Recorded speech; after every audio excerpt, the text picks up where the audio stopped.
Bonjour à tous et bienvenue sur ma chaîne. Aujourd'hui, on plonge dans les coulisses d'un Barcelone en pleine agitation.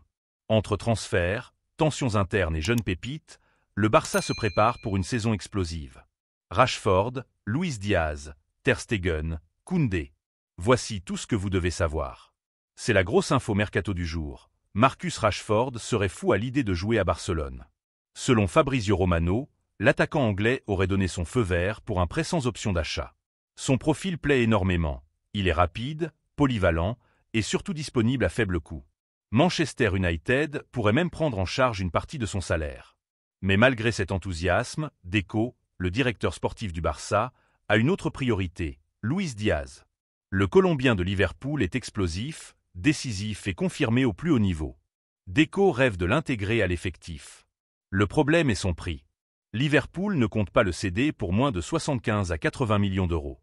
Rashford, lui, pourrait arriver gratuitement. Deco devra donc trancher entre une solution accessible et immédiate ou un profil plus cher mais plus complet.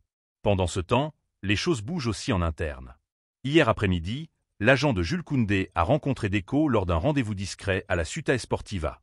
Cette réunion, même si informelle, visait à discuter d'une prolongation de contrat au-delà de 2027. Le Barça veut sécuriser son défenseur, très apprécié par Hansi Flick, qui compte l'utiliser à son poste naturel, en défense centrale. Mais cette prolongation servirait aussi à étaler son salaire pour alléger les finances du club.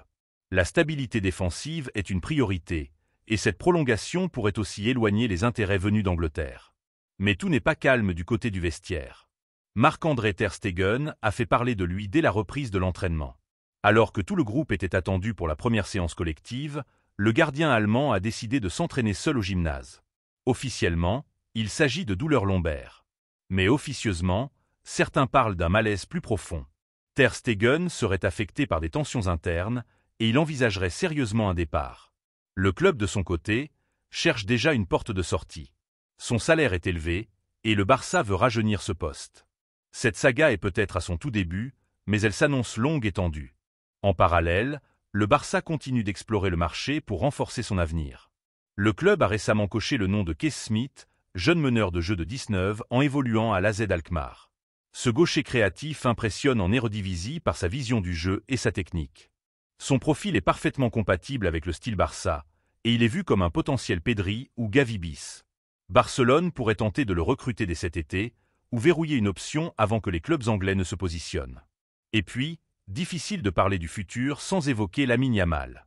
Selon le journaliste Bruno Almani de la Cadena Ser, le jeune ailier espagnol a de bonnes chances de remporter le Ballon d'Or. Une déclaration forte, mais pas absurde. À seulement 17 ans, Lamine est déjà titulaire avec l'Espagne et le Barça.